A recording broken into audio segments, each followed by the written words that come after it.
second grade, and welcome to Read Aloud for this Wednesday. Today, the book we're going to be exploring is called Memoirs of a Goldfish.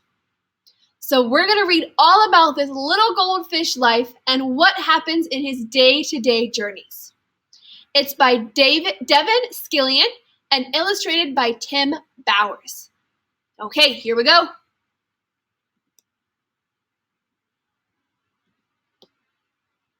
Day 1. I swam around my bowl.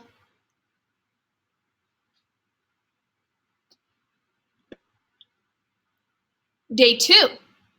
I swam around my bowl twice.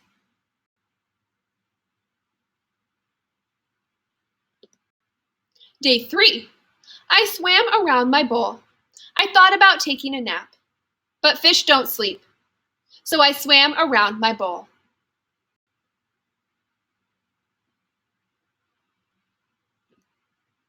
Day 4. I got some company today. I don't like the looks of him one bit. He doesn't say anything. He just bubbles.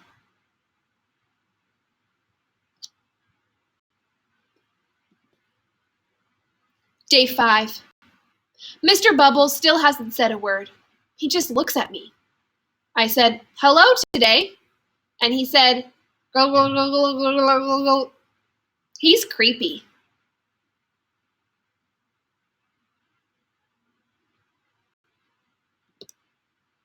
Day 6.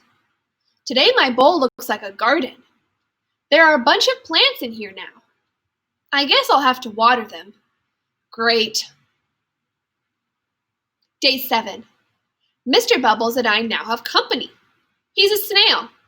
He says his name is Mervin, and he likes to eat the slime off the inside of the bowl. He's disgusting.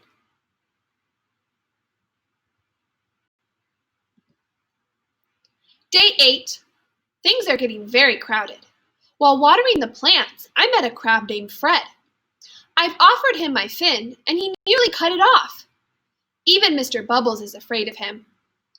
Fred says I should stay on my side of the bowl. "Look," I said, "the whole bowl is my side of the bowl." He snapped his claw, and Mervin fainted.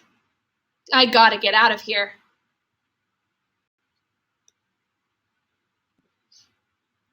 Day 9. That does it. My bowl now contains a sunken pirate ship, 2 guppies named Rhonda and Clark, an angelfish named Cha-Cha, who says she's from Hollywood. I can't turn around without bumping into something. At least Mervin is happy. There's more gunk on the side of the bowl every day.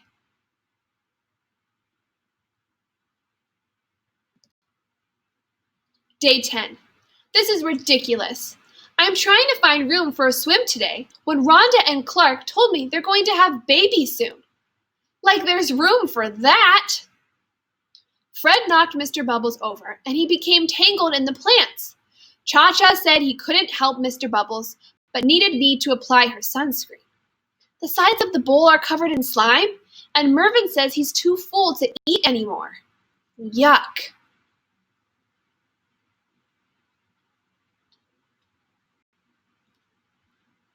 Day 11. I'm a nervous wreck.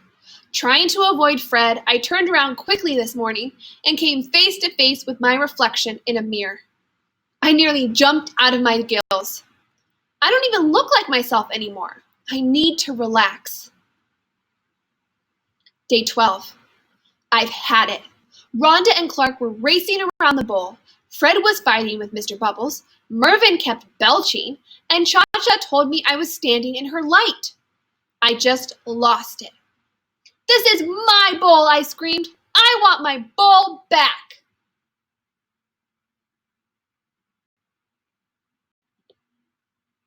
Day 13. Today I got my wish. Sort of.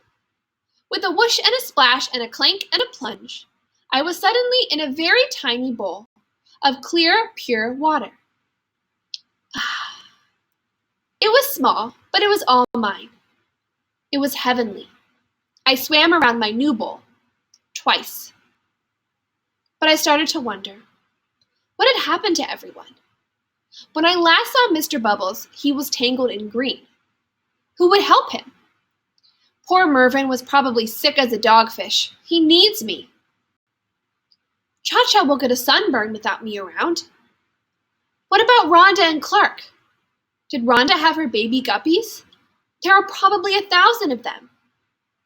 They need me to make guppy bottles and change guppy diapers. Even Fred needs me. I'm the only one who could really talk to the crabby guy. Have they even noticed I'm gone? Does anyone miss me? I started to cry.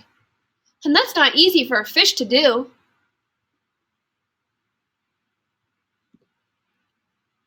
Day 14.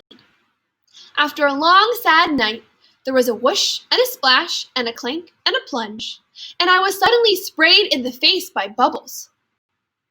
Mr. Bubbles gurgled a happy tune.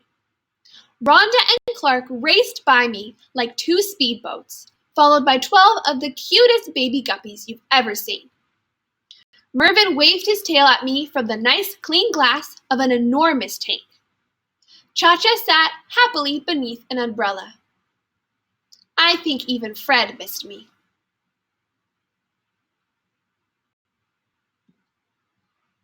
We were all back together, and I looked around and realized I was part of a big family.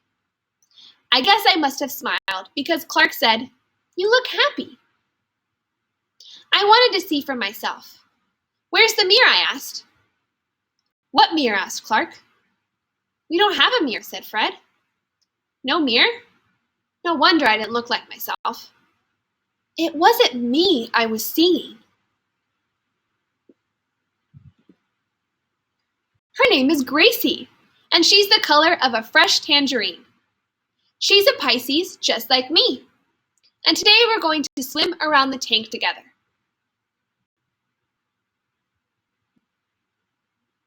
Twice.